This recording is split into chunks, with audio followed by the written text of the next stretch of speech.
ჯანდაცვის სტანდარტის წარმომდგენია ავერსის კლინიკა. გადაცემას წარმოგიდგენთ წყალი მთის.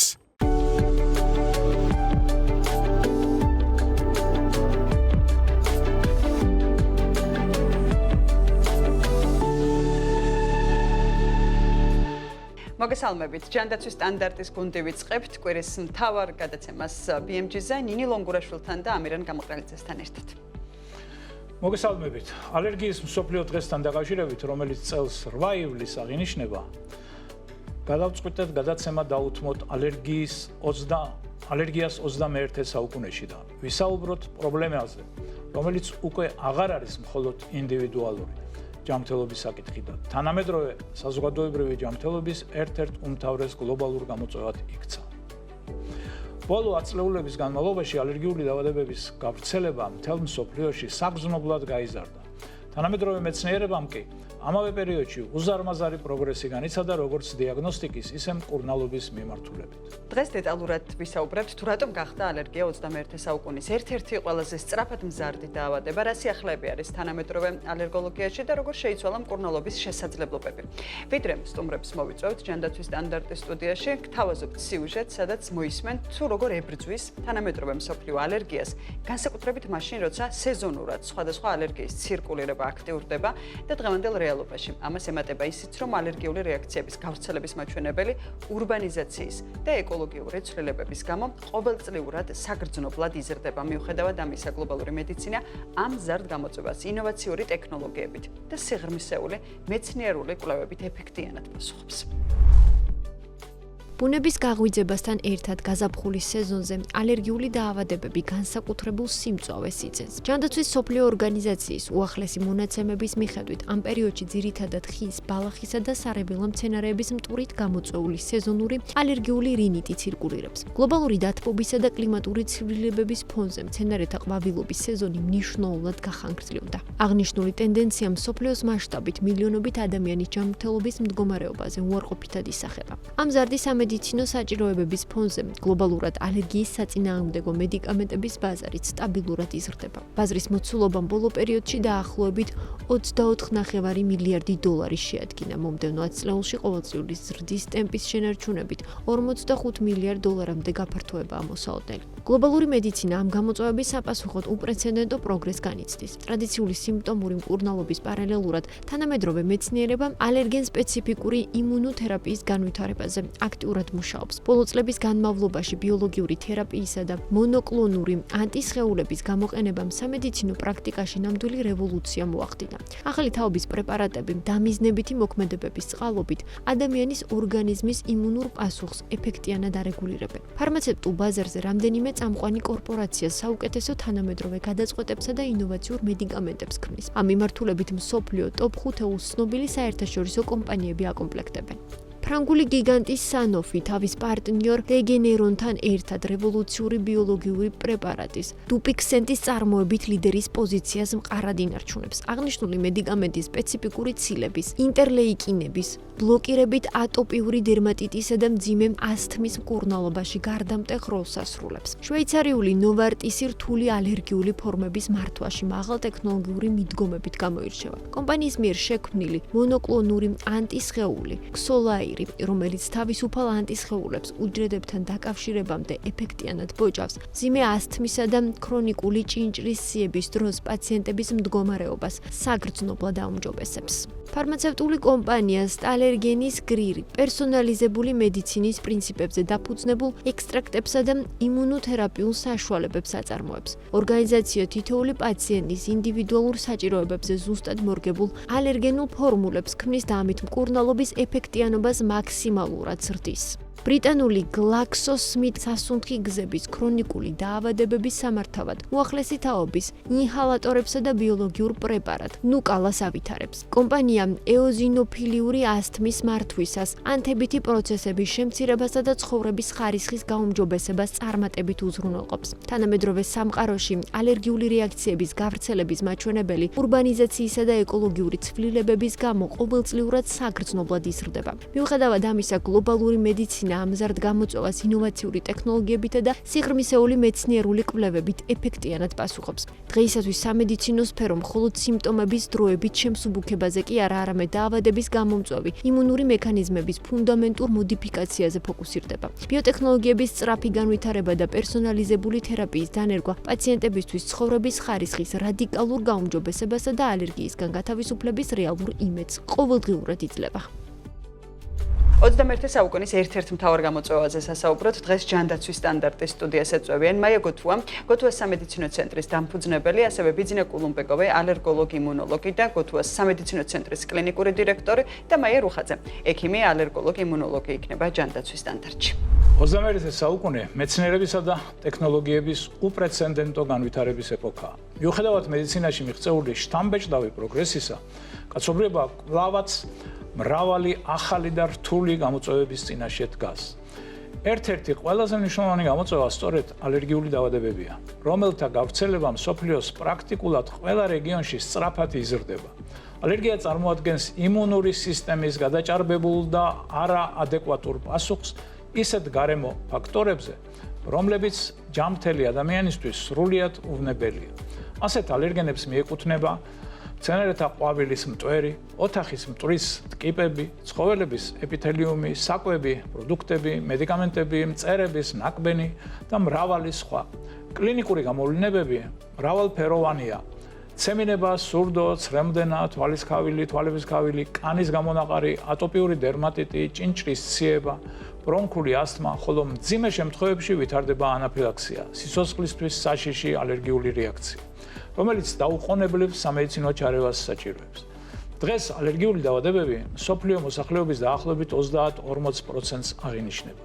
ევროპის მასშტაბით ქრონიკული ალერგიული დაავადებებით 150 მილიონზე მეტი ადამიანი ცხოვრობს, ხოლო ამერიკის შეერთებულ შტატებში ყოველწლიურად 106 მილიონზე მეტ მოქალაქე უჩივის სხვადასხვა ფორმის ალერგიას. საქართველოშიც პრობლემა სულ უფრო აქტუალური ხდება. ოფიციალური მონაცემებით მხოლოდ 20-25 წელს ქვეყანაში ალერგიული დაავადებების 44885 ახალი შემთხვევა აღირიცხა, მათ შორის 17028 ბავშვებში. თუმცა რეალური ციფრები გაცილებით მეტია და სპეციალისტების პროგნოზი კიდევ უფრო სერიოზულია.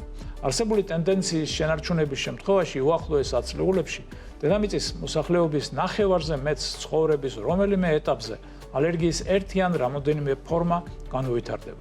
ალერგიული დაავადებები მხოლოდ სამედიცინო პრობლემა აღარ არის. ისინი მნიშვნელოვან ეკონომიკურ ტვირთსაც ქმნიან მხოლოდ ამერიკის შეერთებულ შტატებში.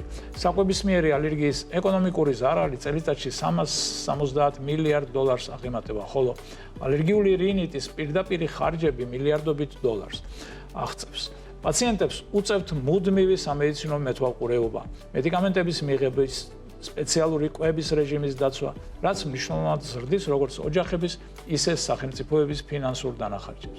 რატომ იზრდება ალერგია ასე სწრაფად?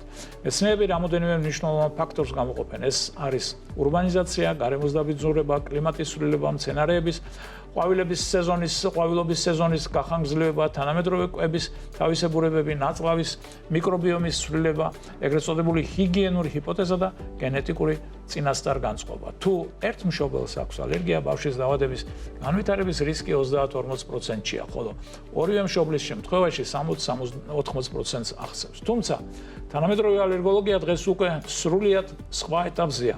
ბოლო 2 ათწლეულის განმავლობაში დარგში განხორციელდა ნამდვილი რევოლუცია კლინიკურ პრაქტიკაში ფართოდ დაინერგა მოლეკულური ალერგოლოგიური კვლევები, რომლებიც კომპონენტებზეა დაფუძნებული მულტიპლექსური ტესტირებები, ბაზოფილების აქტივაციის ფუნქციური კვლევები, ხელოვნური ინტელექტის გამოყენება და პერსონალიზირებული მედიცინის პრინციპები. არანაკლებ შთამბეჭდავია მკურნალობის თანამედროვე შესაძლებლობები. პროგრესთან ერთად იბადება იმედიც.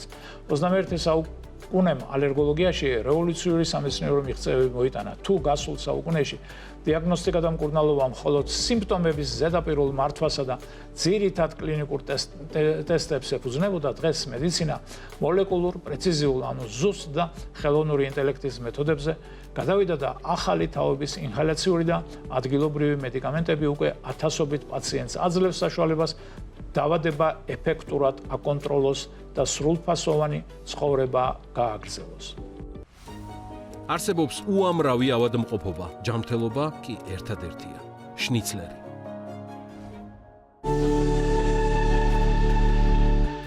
დღევანდელ გადაცემაში ჩვენ სტუმრებთან ერთად 4 ძირითად საკითხს განვიხილავთ დღეს. პირველ რიგში ვისაუბრებთ თუ რატომ იზრდება ალერგიის გავრცელება მსოფლიოში და საქართველოში, შემდეგ უკვე შევაფასებთ თანამედროვე დიაგნოსტიკის შესაძლებლობებს და მესამე ნაწილში განვიხილავთ მკურნალობის უახლეს მეთოდებსა და პერსონალიზირებულ მედიცინას, ასევე ვისაუბრებთ საქართველოს ალერგოლოგიური სამსახურის განვითარებაზე, საერთაშორისო თანამშრომლობაზე და სამეცნიერო კვლევებზე, რაც აუცილებელი არის ქვეყნისთვის ამ სფეროში. ჯანდაცვის სტანდარტს კი ამ თემაზე სასაუბროდ სტუმრობენ მაია გოთუა სამედიცინო ცენტრის დამფუძნებელი. ჩვენთან ერთად არის ბიძინა კულუმბეკოვი, ალერგოლოგი, იმუნოლოგი და უმასპინძლობთ მაია რუხაძეს, ექიმ ალერგოლოგ იმუნოლოგს. მოგესალმებით. მოგესალმებით, დიდი მადლობა სტუმრობისთვის და ამთხვიეთ ეს თქვენთან დისკუსია სწორედ რომ 8 ივლისს არის ალერგიის მსოფლიო დღე და აი ამ დღესთან დაკავშირებით ასევე გვინდა რა თქმა უნდა, რას ეძღვნება ეს დღე ამასთან დაკავშირებით გითხრათ ორიოდე სიტყვაც, მაგრამ თავარი მაინც პირველი კითხვა იქნება, რომ სად არის დღეს ალერგიის, ანუ როგორ იზრდება ალერგიული დაავადებები მსოფლიოში გლობალურად, ევროპაში, ჩვენთან და რა არის მაინც ძირითადი მიზეზები დღევანდელი თქვათ გადასახედიდან ამ ზრდის. კაბატონო მაია, თქვენგან. მოგახსენებთ. სოფლიოში სამწუხაროდ ინდივიდუალური ალერგოლოგიური პრობლემები საზოგადოებრივი ჯანდაცვის პრობლემა გახდა და ამის მიზეზი სწორედ ალერგიულ დაავადებათა მასიური გავრცელება და არა მხოლოდ რაოდენობრივი ზრდა. აქ არის ლაპარაკი თვისობრივ ზრდაზე და ის დაავადებები, რომლებიც ისედაც ვიცით, რომ ასთმა გავრცელებულია, ალერგიული რინიტი, ატოპიური დერმატიტი, აი განსაკუთრებით სირთულეს ქმნის ის ახალი დაავადებები, რომლებიც ძალიან შემოვიდა ჩვენს პრაქტიკაში.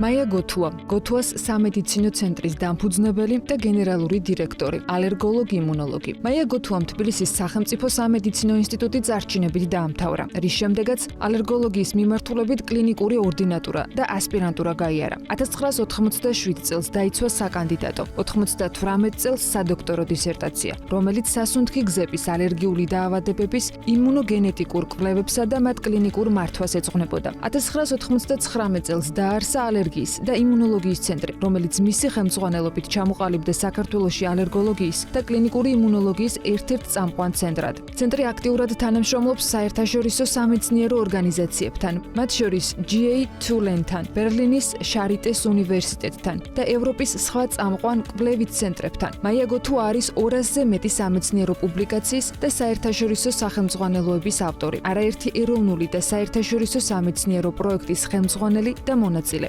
მისი ხელმძღვანელობით დაცულია 5 სადისერტაციო ნაშრომი. 2024 წელს მაია გოთუამ დააარსა საქართველოს ალერგიის, ასთმის და კლინიკური იმუნოლოგიის აკადემია და აირჩიეს მის პირველ პრეზიდენტად. 2026 წელს დაფუძნდა გოთუას სამედიცინო ცენტრი. ამავე წელს მაია გოთუა არჩეულ იქნა გელათის აკადემიის აკადემიკოსად. პროფესიული საქმიანობისათვის მიღებული აქვს არაერთი საერთაშორისო და ეროვნული ჯილდო. ეხლა გახდით ჩვენ ყველა სამივე გახდით ევროპის ალერგოლოგიისა და კლინიკური იმუნოლოგიის აკადემიის წლევანდელ კონფერენციაზე და ლეიტმოტივი აი მთელ ასთმა თავისთავად ეხლა ის დაავადებები რა ჩვენ თქვით კლასიკური დაავადებები რინიტი ასთმა რომ ძალიან გავრცელებულია ცხადია ატოპიური დერმატიტი მაგრამ ძირითადი ყურადღება დამეთანხმდება ჩემი კოლეგები იყო მიმართული მასტოციტოზზე ეს არის რთული დაავადება რომელიც ბოლო პერიოდში გახდა უფრო მნიშვნელოვანი. შეიძლება იყოს კანის დაავადება, ეს ახლა ადგილ დრო არ არის თვითონ დაავადებებზე ვისაუბროთ, მაგრამ ის ახალი ფორმები, რომლებიც წინათაც იყო, უბრალოდ დაიწყო მათი უფრო მეტი გამოვლინება, მეტი დიაგნოსტიკა და სირთულე. ნუ თქვათ ერთი მასტოციტოზე ალბათ ექიმები გვისმენენ. მეორე არის ასევე მასტოციტების აქტივაციის სინდრომები. ძალიან მოიმატა წამლის მიერმა ალერგიამ. ესეც აი ლაპარაკობ ვსაუბრობთ იმ დაავადებებზე, რომლებიც კი იყო, მაგრამ მატულობს, რა თქმა უნდა, ასევე ანაფილაქსიები. პრაქტიკულად წამლის მიერ ალერგიაზე ხა მე პირველი ზორი დაავადება რო დავახსახელე, ის იშვიათია შედარებით, მადლობა ღმერთს, მაგრამ სამეცნიერო და კლინიკური მედიცინის, ალერგოლოგიის ინტერესი ძალიან არის მიმყრობილი ამ თემის მიმართ. მაგრამ წამლისმიერი ალერგია პრაქტიკულად ყოველი სამედიცინო დაწესებულების აქტუალური თემაა. მზარდია ეს პრობლემა და თუ ვიტყვით ანაფილაქსიაზე ესე პირდაპირ წერია, რომ 4-ჯერ გაიზარდა ანაფილაქსიის რიცხვი. თან აქ მოიმატა არაჩვეულებრივმა, რაც ისედაც ვიცით, თქვა ანაფილაქსია წამალზე, ანაფილაქსია საკვებზე, ანაფილაქსია წერის ნაკბენზე. გაჩნდა ეს ალფა-გალის, ანუ ტკიპით გადატანილი ანაფილაქსიის შემთხვევა მოიმატა. ეს უცხო ქვეყანაში, მაგალითად ამერიკაში, ჩვენ რო ვადგინეთ 30-ზე მეტი შემთხვევა საქართველოსი, გვერდზე იყო ამერიკელი კოლეგა, რომელიც ამბობდა 3000 შემთხვევას. ანუ ის რომ ადამიანი სახსალამათი უცებ შეიძლება გახდეს ანაფილაქსიის პრობლემის მატარებელი, შეიძლება ტკიპის ნაკბენის შედეგად გამოვიდეს, მოხერხდეს. ამის მექანიზმებზე ბუნებრივია, ჩვენ შეიძლება დრო არ აგვაქვს და არ ვისაუბროთ, მაგრამ თქვენ კითხვაზე ბატონ ამირან შეგვიძლია ცალსახად ვთქვათ, რომ მატულობს არა მარტო კლასიკური დაავადებები, არამედ ის ახალი დაავადების, ანუ ის ალერგიული პათოლოგია, რომელიც უფრო ნაკლები სიხშირით იყო წარმოდგენილი, უფრო ხშირია და უფრო მძიმედ მიმდინარე. სამწუხაროდ. Այո, ბატონობიზინა, რატომ? მიზეზი. მოგეხსენებთ, ძალიან მნიშვნელოვანი საკითხი არის ბუნებრივი 21 საუკუნეში, რატო გაიზარდა ზოგადად ალერგიული აუტოიმუნური და ამ ტიპის დაავადებების, ასე ვთქვათ, ტვირთი. მსოფლიოზე და საზოგადოებრივ ჯანდაცვაზე.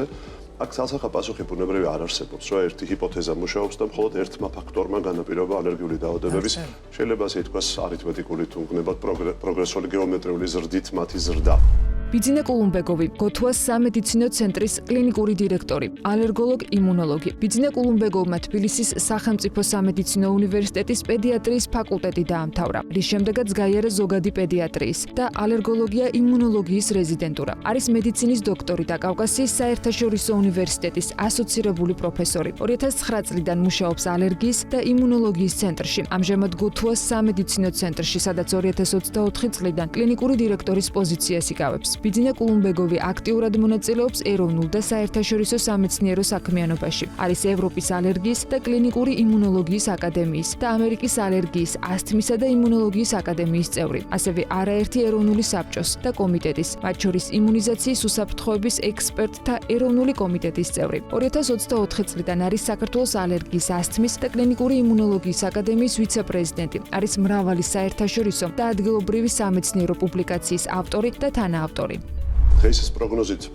ჩვენ რასაც ვხედავთ, თითქმის 2050 წლისთვის პლანეტარული მოსახლეობის ყველა მეორე ადამიანი შეიძლება ალერგიის ამა თუ იმ ფორმით იყოს დაავადებული და ეს ასაკვირველი არ არის მარტივი ციფრები და ამას ასე ვთქვათ უნდა გათვალისწინება. მთავარი ძირითადი ფაქტორები, რომლებიც მოქმედებს, ერთი და ყველაზე მნიშვნელოვანი, ეს არის ჰიგიენური ჰიპოთეზის არსებობა, რომელიც ცალსახად ამბობს, რომ რაც უფრო მაღალია ბუნებრივ პირობებთან ადამიანის დაშორების და დისტანცირების მასშტაბი, რაც უფრო მაღალია ამის პროპორციულად ურბანიზაციის ხარისხი, რაც უფრო მაღალია დაბინძურების საერთო შეწონილი ნაწილაკები და ამავე დროს კალდომა ემახსენა ალერგიის ევროპული კონგრესის გამოწვევები და თემატიკა. ერთ-ერთი მნიშვნელოვანი ნაწილი ეთმებოდა ულტრაპროცესირებული საკვების გავლენას ჩვენს ეპითელურ ქსოვილზე, იმუნიტეტზე და მის გავლენაზე შემდგომ უკვე ყველა ამ ტიპის დაავადებებზე. ამიტომ აი ამ ფაქტორებს თუ ჩვენ ავიღებთ, ურბანიზაციის მაღალი მასშტაბები, ბავშვების ძირითადად შენობის შიგნით გატარებული დროის ფაქტორი, ულტრაპროცესირებული საკვები, პასიური და აქტიური მწვეულობის საკითხები. აი ყველაფერი, ანტიბიოტიკების არარაციონალური გამოყენება, იმიტომ რომ მიკრობიომი ჩვენ მოგვეხსენებათ ნაწლავში არსებული, არის ერთ-ერთი მთავარი გენერატორი და გამსაზღვრელი ჩვენი იმუნური პასუხი. რამე არის, მე ვეღარ ვადევნებ თვალყურს ლიტერატურას და აი ამ ფაქტორების, ამ მრავალი ფაქტორის რაც ითვლება და პლუს კიდე გენეტიკური ფაქტორი, ხო? მათ შორის მათი შეწონადობა, ანუ რომელი ფაქტორია უფრო? კი, მრავალფაქტორულია, მაგრამ თქვათ წამყვანი. მაგა ხო არ დაამატებთ ამ ბიძინა. ცხოვრების აი ქალბატონმა ახსენა დიახ, ნამდვილად ცხოვრების წესში, ადამიანის ცხოვრების წესში ცვლილებები და გარემო ფაქტორების აი ეს დიდი გამოწვევები, რომელიც ყველაზე წამყვანი ეს არის კლიმატური ცვლილებები, კლიმატური გლობალური დაბინძურება, დათბობა, გლობალური არის ეს კვლევები, როდესაც თქვათ აი აკეთებენ შედარებით ამ შეწონადობას, ასე ვთქვათ. ეს კვლევები ზოგადად არის ძალიან პოპულარული ტერმინი, შემოვიდა გენი გარემოს ურთიერთობა. და ამბობენ, რომ ეს დაავადება ცალსახად არის გენი გარემოს ურთიერთობის შედეგი. შეიძლება ჩვენ მქონდეს რაღაც ტიპის განწყობა, გენური ოჯახური მიდრეკილება, მაგრამ თუ იქნება ადეკვატური გარემო ფენოტიპის ფორმირება პრაქტიკულად არ ხდება.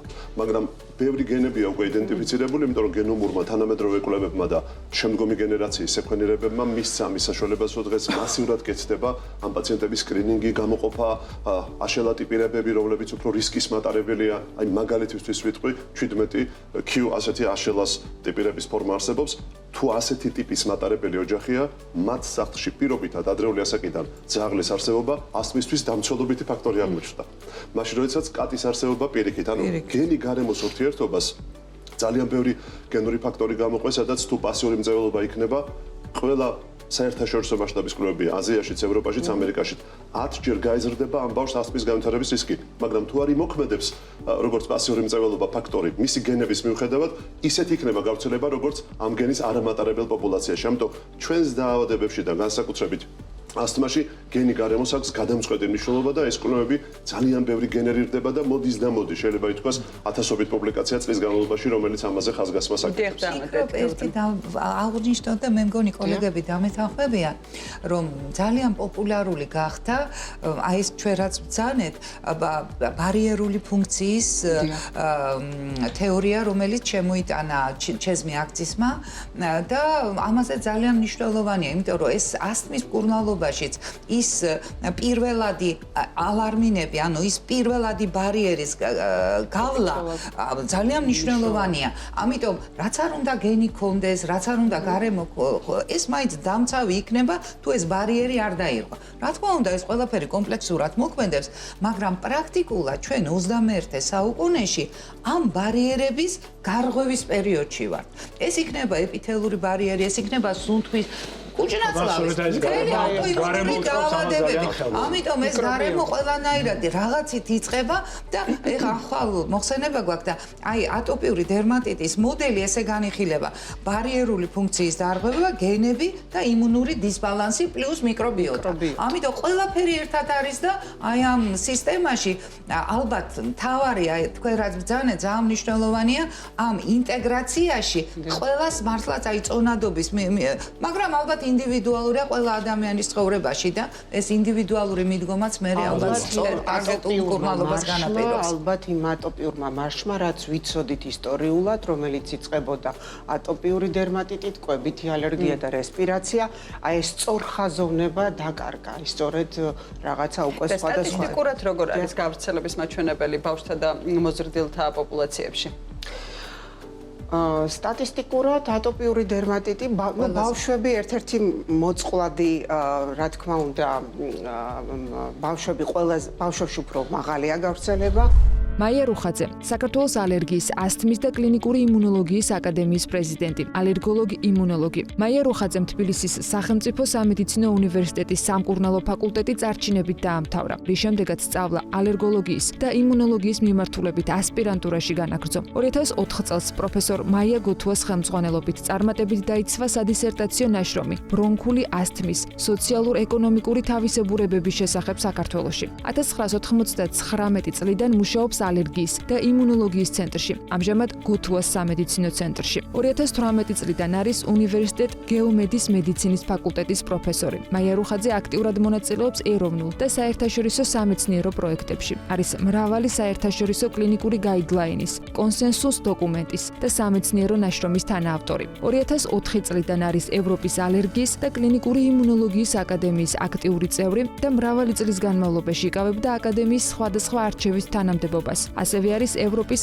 რესპირატორული საზოგადოების, მსოფლიო ალერგოლოგიის ორგანიზაციის და ამერიკის ალერგიის, ასთმის და იმუნოლოგიის კოლეჯის წევრი. 2024 წლიდან იყო საქართველოს ალერგიის, ასთმის და კლინიკური იმუნოლოგიის აკადემიის ვიცე-პრეზიდენტი. ამჟამად არჩეულია მის პრეზიდენტად.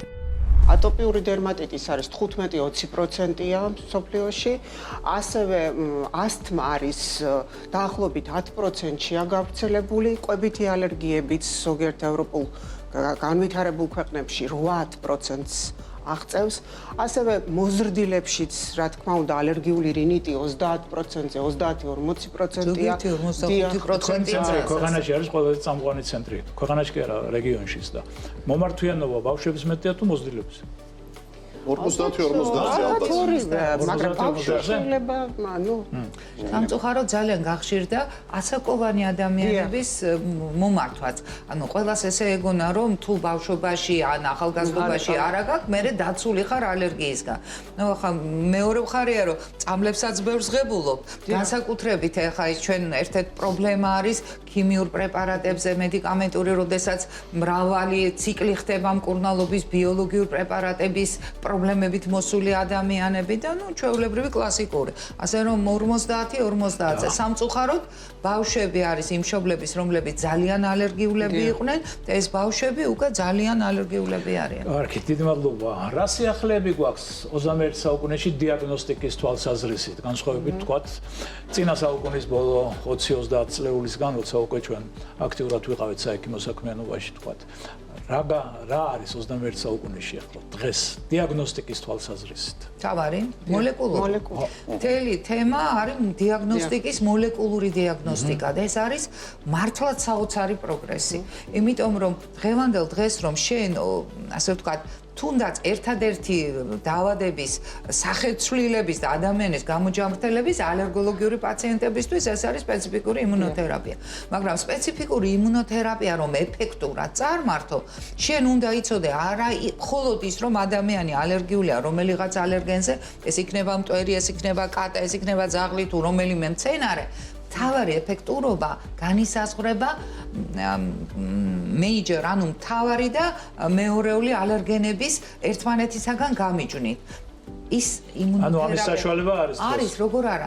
ანუ ჩვენ რო ნახულობთ სენსიბილიზაციას, უყურებთ რომელ მოლეკულაზე არის ადამიანი სენსიბილიზებული. აი მაგალითად, შეიძლება ადამიანს გონია, რომ ალერგიულია ერთ რომელიმე მნიშვნელოვან ალერგენზე და მას ეს უნდა დადასტურდეს. ეს უნდა დადასტურდეს მოლეკულების კომბინაციით და განსაკუთრებით პოლისენსიბილიზირებულ პაციენტებში. 80%-ამდე ვამბობთ ახლა, რომ პაციენტი მოდის არა მონოსენსიბილიზაცია. ამის საშუალება ჩვენ გვაქვს. ნამდვილად. ყველანაირად ამაზე უკეთესი არ არსებობს. ორივე, როგორც არის თერმოფიშერი, ისე მადექსი და რაც მთავარია, რაც ძალიან გვიხარია, რომ ამ ტექნოლოგიების განვითარების აი პირდაპირ ნაბიჯ-ნაბიჯ მივყვებით.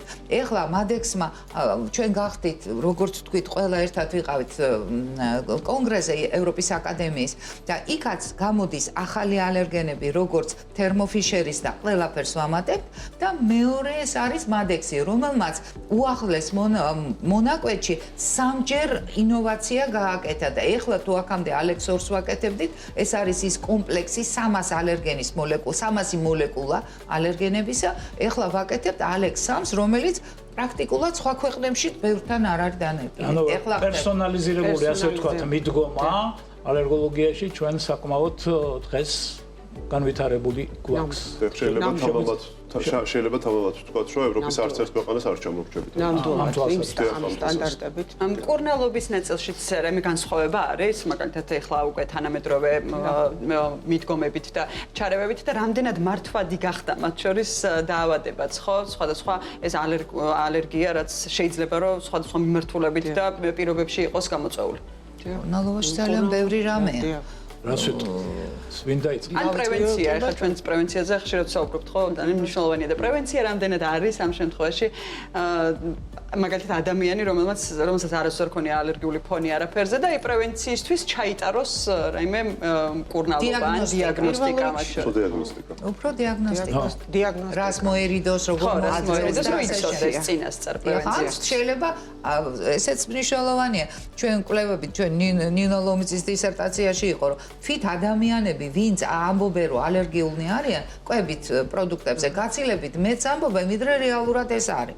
იმიტომ რომ გონია. ეს ხო სხვა მიზეზით შეიძლება იყოს განპირობებული და მე ხო და ამის დიაგნოსტიკა შესაძლებელია პრევენციისთვის წინასწარ რომ იცოდეს. კურნალობასთან ალბათ ვიძინას ვთხოვოთ, იმიტომ რომ რა არის განსხვავება? ვიძინა იმაში, რასაც ვთქვათ, ჩემი თაობა კეთებიდან კურნალობის თვალსაზრისით და დღეს. აი როგორც კალდომაია აღნიშნა თვითონ დაავადებების შინაარსობრივი ნაწილი უფრო მეტად გართულდა. ანუ დაავადებები გახდა კომპლექსური, ადამიანები განსაკუთრებით მოზრდილი პაციენტები უფრო კომპლექსური და კომორბიდული დაავადებებით დახუნძრულები მოდიან ჩვენამდე და თუ 50-იანი 60-იანი წლებიდან ანტიჰისტამინი და შემდგომ საინჰალაციო კორტიკოსტეროიდები იყო მთავარი გამწევი ძალა, რომლებიც დღესაც რჩება და არ წასულან ეს პრეპარატები, სამწუხაროდ პაციენტების ძირითად ამ დაავადებებს ეხლა არ ჩამოვთვლე კიდე ჩვენს ნოზოლოგიებს 10-15%-ს კონვენციური ტრადიციული მკურნალობის პრეპარატები არ ყოფნის მათი ცხოვრების ხარისხის გაუმჯობესებისთვის. ეს იმას ნიშნავს, რომ დაავადება რჩება არაკონტროლირებადი, მიუხედავად იმისა, აი ამ არსენალს ვიყენებთ, რომელიც ძველი თაობის პრეპარატების სახელით არის ცნობილი. სწორედ აქ გაჩნდა ახალი ჯგუფი და რიგი პრეპარატების, რომელს რამოდენიმე ნაწილს და მათგანს ჩვენ აქტიურად ვიყენებთ უკვე ბოლო რამოდენიმე წელია. ეს არის ეგრეთ წოდებული დამიზნებითი თერაპიის პრეპარატები, ანუ ბიოლოგიური პრეპარატები. კავდომაემ ახსენა ეპითელური ბარიერი, მასზე მოქმედი ეს ფაქტორები და ჩვენ იმუნური სისტემაა დაწყებული ცხვირიდან, წიაღების ეპითელური ქსოვილიდან, სასუნთქი გზებიდან თუ ეზოფაგიტიდანაც კი რეაგირებს აი ამ გარემო გამღიზიანებლებზე, ალერგენებზე, პოლუტანტებზე, თამბაქოს კვამლზე და ასე შემდგომ. სულ მინდოდა მეკითხა და ერთხელ ვეკითხეთ. ამ ბიოლოგიურ პრეპარატებთან დაკავშირებით, ხო? ნუ ყველაზე მეტი ეს პრეპარატები არის, როცა FDA-ის იმას შეხედავთ. ლისტს ჩამონაცვალს. ყველაზე მეტი არის ონკოლოგიაში. შემდეგ მოდის რევმატოლოგიური დაავადებები და სად არის ალერგია აი ამ ახალ პრეპარატების შექმნასთან დაკავშირებით? ძალიან ბევრი არის. ძალიან. ბევრი სამიზნე გაჩნდა ეხლა, რაც უფრო ბიოსამედიცინო მეცნიერებები ვითარდება, ეს სამიზნეები უფრო მეტი და მეტი იკვეთება. ეხლა ჩვენ ცალსახად რაც გვაქვს სამიზნე ეს ისტორიულად იოჰანსონისა და იშიზაკას მიერ აღმოჩენილი იმუნოგლობულინია, აი ამის სამიზნე ანტისხეული მონოკლონი ომალიზუმაბის სახელით, ეს საერთაშორისო სახელია და არაკომერციული, უკვე მსოფლიო ბაზარზე 23 წელი არსებობს. ჩვენს მას ძალიან ინტენსიურად და აქტიურად ვიყენებთ ქრონიკული ჭინჭეციებისთვის. ასევე არის სამიზნე მოლეკულები, ინტერლეიკინები, რომლებიც შიკრიკის როლს ასრულებენ ალერგიული დაავადებების რთული პათოგენეზის დროს და მათი დაბლოკვა ხდება. ასეთი პრეპარატები თითქმის 5-6 გვაქვს უკვე. ეს არის მეპოლიზუმაბი, რომელიც ინტერლეიკინ 5-ს ბლოკავს, ეს არის დუპილუმაბი 4 და 13. ხელმისაწვდომი. ხო, ანუ ყველა საწვდომი.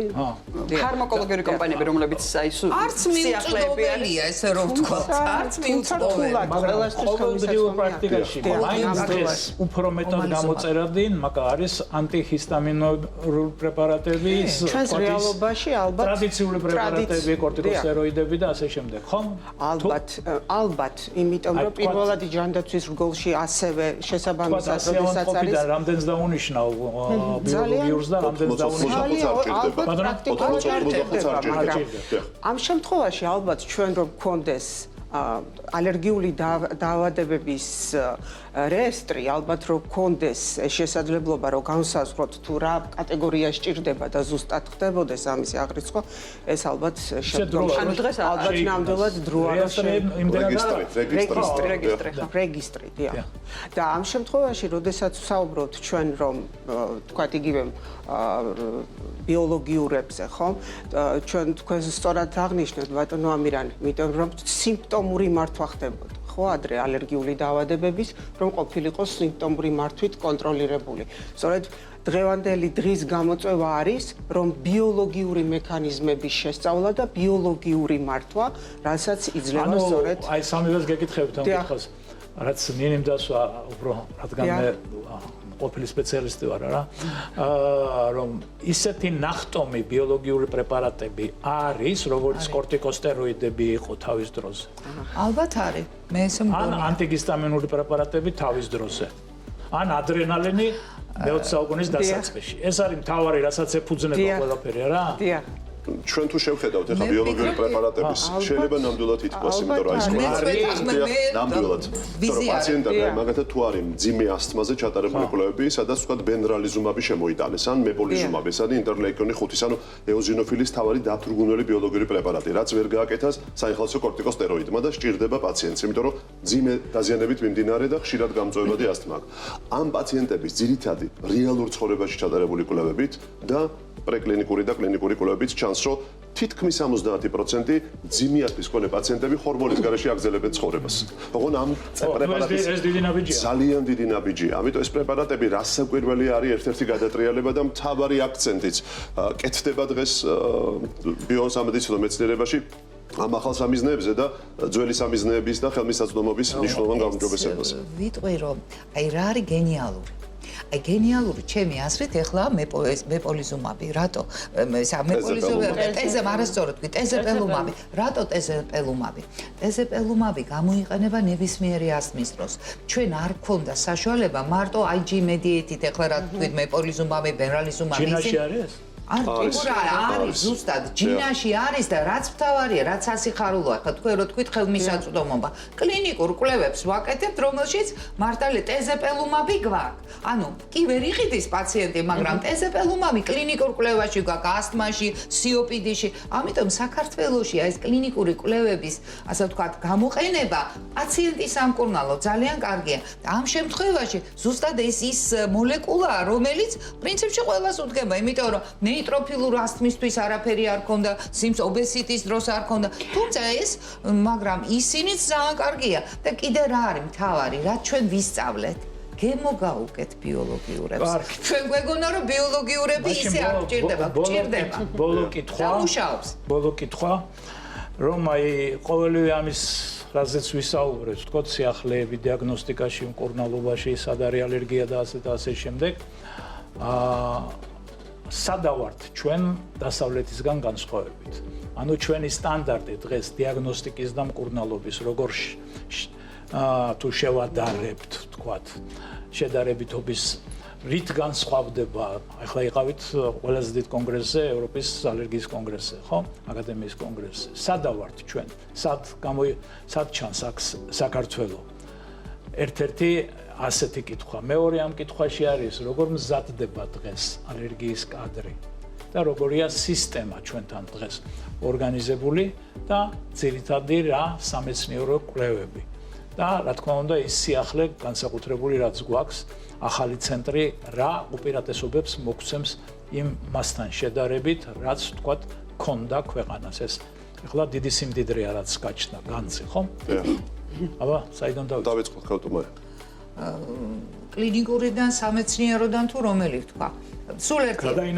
იცით რა, პირველი რა ჩვენ გვასწავლა ჩვენმა, ასე ვთქვათ, მთავარმა კოლაბორატორმა თუ პარტნიორმა, მაინც ვფიქრობ, შარიტეს უნივერსიტეტს ჩვენთვის ძალიან დიდი მნიშვნელობა ჰქონდა რა გაგებით.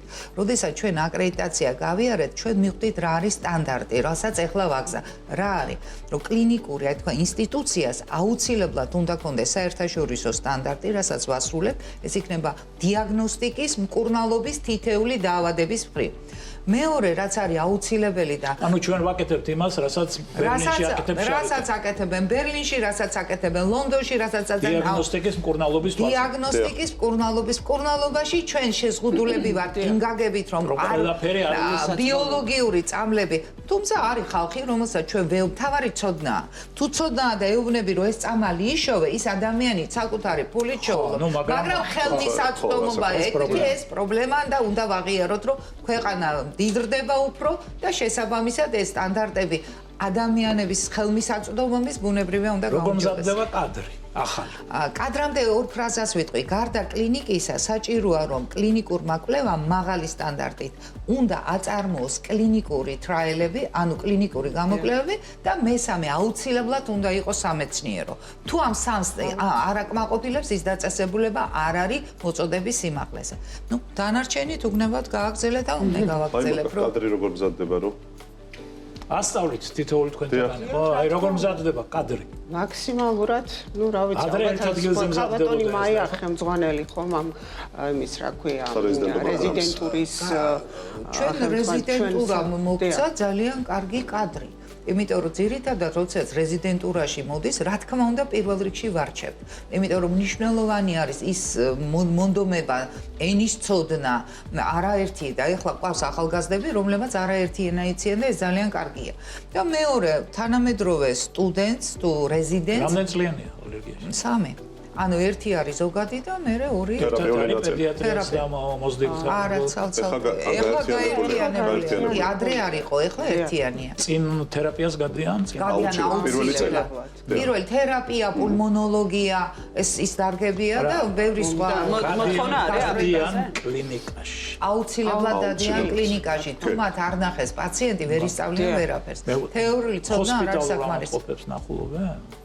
ჰოსპიტალურ ჩვენ ალერგოლოგიას უფრო ჰოსპიტალური ჩვენ არა გვაქვს, მაგრამ შესაბამისად ხის მანძილზე თერაპიაში ჰოსპიტალურ ავადმყოფებს ნახულობენ. რეანიმაციასაც ნახულობენ, როგორ არის? მორიგეობენ. როგორ არის სისტემა? სამსახური ამ თვალსაზრისით, თქვა რეგიონებში როგორ აგვაქვს? რეგიონებში როგორც ვიცით, რეზიდენტურა ესეთი არ არის. არა, რეზიდენტურა არა. ალერგოლოგიური როგორ არის დაკომპლექტებული? მეტნაკლებად არის საქართველოს ძირითად ნაწილს. ჩამოდიან ახლა ჩვენ თქვა პროფესიული საზოგადოების ფარგლებში ძალიან აქტიურად ესწრებიან. გაცრავ.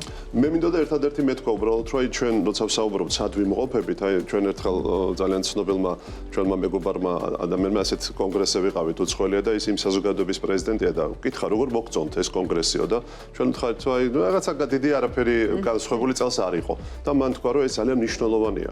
თქვენი თავი რო დაინახოთ სად ხართ, თუ არაფერი განსხვავებული არ იყო, ეს ნიშნავს რომ ეს იგი ხართ იქ, სადაც მსოფლიოს სხვა ქვეყნები დგას. ამიტომ ძალიან მნიშვნელოვანია თუნდაც ასეთ ღონისძიებებში ჩვენი მონაწილეობა და თითოეული ჩვენგანის ინტერაქცია, რომ ჩვენ ვიგრძნოთ სად ვდგევართ. ამ ეტაპზე შეიძლება ითქვას თავმოთ, რომ რაც შეეხება კლინიკური შეფასება, დიაგნოსტიკა, ანუ პრაქტიკულად პაციენტების გადინება ჩვენი ქვეყნიდან ალერგოლოგიური დაავადებებით თითქმის არ ხდება. ეს დამსახურებაა გოთუას სამედიცინო ცენტრის და იმ გუნდის, რომელიც აქ მუშაობს და ჩვენს ქვეყანაში მომუშავე ჩვენი კოლეგა პროფესიონალების სასაკვირველია. ერთადერთი, რაც უკვე აღინიშნა, უნდა ვთქვა, რომ აი ეს რესურსების სიმწირე, ჩვენ კი ვიცით რაღაცას თეორიულად ვეუბნებით და გამოცდილებას უზიარებთ, მაგრამ ადამიანების საჭიროება ასეთი ტიპის კარგი და როგორც ამბობენ state of art treatment, ანუ საუკეთესო მკურნალობის შეთავაზების უფრო გაცილებით მეტ ადამიანს ჭირდება. ამიტომ, რა თქმა უნდა, ჩვენ ყველა ძალისხმევა ერთად გვჭირდება, რომ აი ეს არ იყოს ეს დანაკლისი და ამით არ დავკარგოთ პაციენტები, ან ისინი ცხოვრობდნენ ჩვენთან ერთად, მაგრამ ცხოვრების ხარისხი მათი იყოს ძალიან ასე ვთქვათ, ამ შემთხვევაში არასახარბიო. ინტერნაციონალიზაცია როგორია ჩვენი? თქვათ, ალერგიის ცენტრის და ზოგადად სამსახურის. ასევე ძალიან კავშირები, პარტნიორები, ასევე ვთქვათ, უზბეკეთის ცენტრთან აქტიური, ყაზახეთიდან ასევე ჩამოდიან. თავარი გარდა ვთქვათ აზიისა რაც ჩვენ ვთქვით, თავარი ამბავი ალბათ არის ის, რომ საქართველოს მონაწილეობს და ვასრულებთ ჰორაიზონის კვლევას საერთაშორისო ევროკავშირის, რაც ჩვენ ვძანეთ, რომ აი ეს გარემოს გამოწვევები, პოლუტანტები, ალერგენები, ეს ზემოქმედება ბავშვთა პოპულაციაში, აი ამ თანამედროვე ფაქტორებისა, რომელიც ასთმას განაპირობებს სკოლებში, ეს პრაქტიკულად მასალა შეგროვდა და ეხლა ვაკეთებთ პუბლიკაციას, ერთ-ერთი პუბლიკაცია, ორი პუბლიკაცია უკვე გაკეთდა. ანუ როგორ ხდება ისევე ვაკეთებთ საქართველოში, როგორც კეთდება ლონდონში, საფრანგეთში, ფინეთში და ეს გვაძლევს ზუსტად იმ შეგრძნებას, რომ ჩვენ ვართ იქ, სადაც ისინიც არიან. და ეს ჩვენთვის ძალიან საამაყოც არის და სტიმულიც არის, იმიტომ რომ იგივე ამ კვლევებში ევროკავშირის ჩვენ წარდგენილი გვაქვს ორი ახალი პროექტი, ასევე ეს ვინც ჩვენი, ასე ვთქვათ, ჩვენთან ერთად თანამშრომლობენ, ისინი არის მსოფლიოში ყველაზე ცნობილი ცენტრები და პროფესორები. და ამიტომ ეს ზუსტად გვაძლევს ამ შესაძლებლობას, რაც შეიძლება მეტად გამვითარდეს და გამოვადგეთ ჩვენ სამშობლოს. სასიამოვნოა, რომ ინტერნაციონალიზაცია ასე ვითარდება და კარგია, გილოცავთ კიდევ ერთხელ, მithumetes ახლა უკვე ახალ პლატფორმაზე და წარმატებული ვიცი მომავალი იქნება. დიდი მადლობა. მაშინ დიდი წვლილი ბატონ ამირა თქვენია, იმიტომ რომ ჩვენი მსთაობა ვართ, რომელიც გავიზარდეთ თქვენი ხელმძღვანელობით. გილოცავთ კიდევ ერთხელ ჯანდაცვის სტანდარტის გუნდის სახელით ცენტრის გახსნას და დარწმუნებული ვარ ამ მიმართულებასაც ძალიან განავითარებს საქართველოში კიდევ უფრო მეტად. მადლობა სტუმრობისთვის. მადლობა. მაია გოთუას სამედიცინო ცენტრის დამფუძნებელი სტუმრობდა ჯანდაცვის სტანდარტში, ასევე ბიძინა კულუმბეკოვი, ალერგოლოგი, იმუნოლოგი და მაია რუხაძე, ექიმი, ალერგოლოგი, იმუნოლოგი იყვნენ დღეს ჯანდაცვის სტანდარტში. დღევანდელმა დისკუსიამ კიდევ ერთხელ დაგვანახა, რომ ალერგიული დაავადებები 21 საუკუნის ერთ-ერთი ყველაზე მნიშვნელოვანი სამედიცინო, სოციალური და ეკონომიკური გამოწვევაა. თუმცა ამავე დროს სწორედ ალერგოლოგია არის მედიცინის ის მიმართულება, სადაც ბოლო ათწლეულში ყველაზე შთამბეჭდავი პროგრესი განხორციელდა. დღეს უკვე ხელმისაწვდომია თანამედროვე მოლეკულური დიაგნოსტიკა, პერსონალიზირებული მიდგომები, ალერგენ სპეციფიკური იმუნოთერაპია, ბიოლოგიური პრეპარატები და ინოვაციური სამკურნალო ტექნოლოგიები, რომლებიც პაციენტებს საშუალებას აძლევს დაავადება ეფექტურად აკონტროლონ და შეინარჩუნონ ცხოვრების მაღალი ხარისხი. მიუხედავად იმისა, რომ ალერგიის სრულად განკურნება ყველა შემთხვევაში შეუძლებელია, ადრეული დიაგნოსტიკა, სწორი მკურნალობა, ალერგენებთან კონტაქტის შემცირება და მოსახლეობის ინფორმირებულობა ამ დაავადებებს უკვე მართვად მდგომარეობად აქცევს. ამ პროცესში განსაკუთრებული მნიშვნელობა ენიჭება მულტიდისციპლინურ თანამშრომლობას, სამეცნიერო კვლევებსა და პრევენციას. საქართველოსთვის განსაკუთრებით მნიშვნელოვანია ალერგოლოგიური სამსახურის შემდგომი განვითარება, ალერგიული დაავადებების დიაგნოსტიკისა და მკურნალობის უფრო ფართოდ გათვალისწინება სახელმწიფო პროგრამებში, დასავლურ სტანდარტებთან კიდევ უფრო დაახლოება, ინოვაციური ტექნოლოგიების ხელმისაწვდომობის გაზრდა, ადგილობრივი სამეცნიერო კვლევების გაძლიერება და საერთაშორისო პროფესიულ სივრცეში აქტიური ინტეგრაცია. მხოლოდ მეცნიერებაზე, განათლებასა და სახელმწიფოსა და პროფესიული საზოგადოების თანამშრომლობაზე დაფუძნებული პოლიტიკა მოგცემს შესაძლებლობას წარმატებით უპასუხოთ 21 საუკუნის ამ მზარდ გამოწვევას. ჯანმრთელობას მანამ არ აფასებენ, სანამ ავად არ გახდებიან. თომას ფულერი, ინგლისელი ექიმი. და გადაცემის ბოლო ნაწილში ერთად შევაჯამოთ გამანაიფის, ანუ თავის ტვინის პათოლოგიების რადიოქირურგიული მკურნალობის ოქროს სტანდარტად ცნობილი ტექნოლოგია, რომელიც წელიწადზე მეტია ავერსის კლინიკამ საქართველოში დანერგა. ავერსის კლინიკაში ვიმყოფებით, სადაც სრულიად ახალი ტექნოლოგია გამანაიფი უნდა გაგაცნოთ, რომელიც 1 წელზე მეტი არსებობს და ამ პერიოდში მის მეშვეობით 500-ზე მეტი პროცედურა ჩატარდა. ახალი ტექნოლოგია თავის ტვინის დაავადებებს ოპერაციული ჩარევის გარეშე რადიოქირურგიული გზებით მკურნალობს, ხოლო უფრო მეტ დეტალს აღნიშნული აპარატურის შესახებ ავერსის კლინიკის ნეიროქირურგიული სამსახურის უფროს ლაშა ბაქრაძესთან ერთად გაგაცნობთ. გამარჯობა ბატონო ლაშა.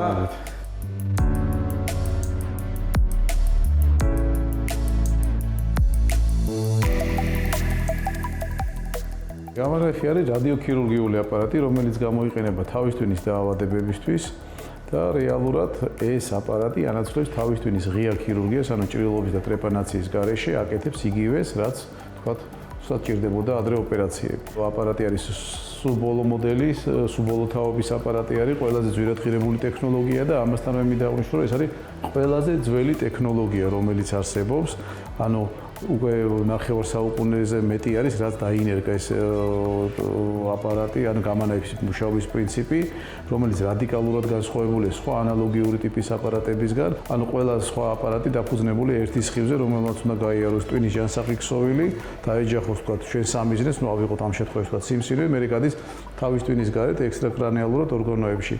გამანაიფში ეს სხვანაირად არის, ეს არის 192 ადგილიდან მოდის მცირე ენერგიის სხივი და მათი გადაკვეთის წერტილი ქმნის ძალიან დიდ ენერგიას, ძალიან დიდ ფოკუსს ქმნის და იწვევს ასე ვთქვათ დესტრუქციას უჯრედულ დონეზე.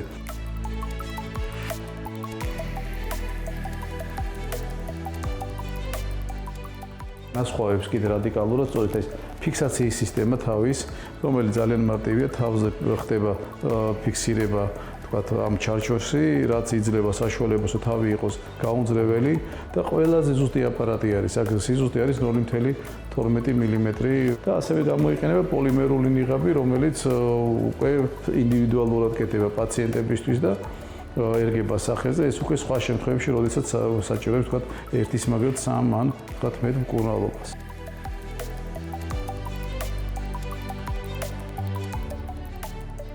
გამანაიფი არის ნეიროქირურგიის ერთ-ერთი დამხმარე, ასე ვთქვათ, დავარქვათ ხელსაწყო. რატომ? იმიტომ რომ არის ძალიან რთული შემთხვევები, როდესაც ჩვენ მაგალითად ადრე გვიწევდა ხოლმე ამოკვეთა, გაგვეწია ძალიან მაღალი რისკი პაციენტის თქვათ ჯანმრთელობის, იმიტომ რომ თქვათ ჩაზრდილი იყო ისეთ სტრუქტურებში, რომ მისი ამოკვეთა რაღაც გართულებებს და რაღაც ნევროლოგიურ დეფიციტს ან სიცოცხლესთან შეუთავსებელ გართულებებსაც კი იწვევდა ხოლმე. ეხლა ამის აუცილებლობა აღარ არის და თუ კი არის თქვათ დიდი ზომის სიფსივნეები, რომელთა მკურნალობა მოითხოვს გადაუდებელ მკურნალობას, აღარ მიდის ისეთი გარისხვები, თქვა საძილიანტებიდან გამოთავისუფლება იმ დონეზე და შეგვიძლია დიდი ნაწილი, თქვა სივრცის გარკვეული ნაწილი დავტოვოთ პაციენტის სიცოცხლის, ასე ვთქვათ, რისკის გაწევის გარეშე და შემდგომ გამანაებზე გამოუშვათ პაციენტები.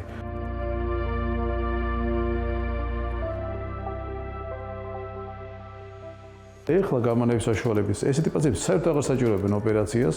9 საათზე მოსულით 11 საათზე სახლშია და ეს პრობლემა, თქვა, სვენის ნევრინომის ისე არის მოგვარებული, რომ არც სახის ნერვი ზიანდება, სმენაც იმ დონეზე შედარჩუნება ხდება, რითაც მოვიდა ასე ვთქვათ ჩვენამდე რა. და რა გამოცდილება და შედეგები აქვს დღეს ავერსის კლინიკას ამ გამანაიფით მკურნალობის და რას ნიშნავს ეს ტექნოლოგია პაციენტებისთვის, რომ შეუძლია დღეს ასეთი სიზუსტით იმკურნალონ თავის ტვინის დაავადებებს.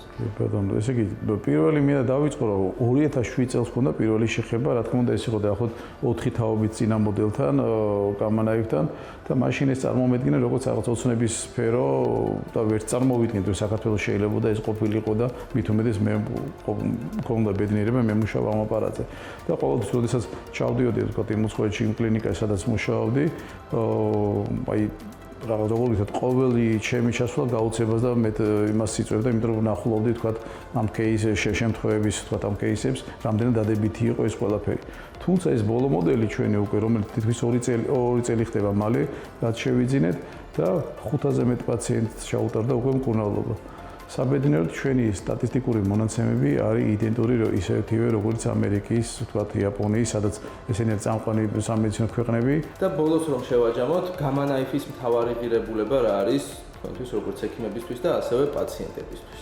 ესე იგი, პირველი გამანაიფის მთავარი ღირებულება, მე რასაც უყურებ ამას, ეს არის ის, რომ პაციენტის სიცოცხლე არის ყველაზე მთავარი. ამასთან ერთად, სიცოცხლესთან ერთად, პაციენტზე ჩატარებული მკურნალობა უნდა იყოს მაქსიმალურად ეფექტური. მინიმალურად ზიანის მიყენებით. ეს არის გამანაიფი ზუსტად.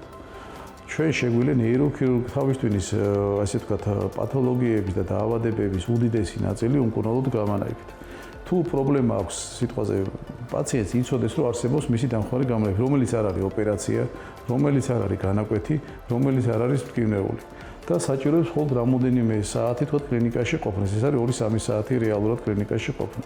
შესაბამისად ეს არის სერიოზული დამხმარე ნეიროქირურგებისთვისაც, ვისაც უწევდა კიდევ ვიძახი ადრე რაღაც რისკების გაწევა, დღეს ამის აუცილებლობას აღარ წარმოადგენს. მეცაც ვიტყვი, გამანაიფი არის აკადემიური ნეიროქირურგებისთვის დამხმარე ინსტრუმენტი. აი ეს შემიძლია ვთქვა რა. წარმოიდგინეთ, ეხლა ჩვენ ვდგავართ აპარატის გვერდზე, რომელსაც არის სხივის ასე ვთქვათ კობალტის წყარო და ჩვენ არანაირი გავლენა ჩვენზე არაფერს არ აქვს, რამდენად უხიფათოა. ეს არის შეიძლება ბავშვებისთვის, შეიძლება ორსულებისთვის, წარმოიდგინეთ. ანუ ეს არის რადიკალურად განსხვავებული და მნიშვნელოვანი, ასე ვთქვათ, უპირატესობა სწორედ ამ აპარატის.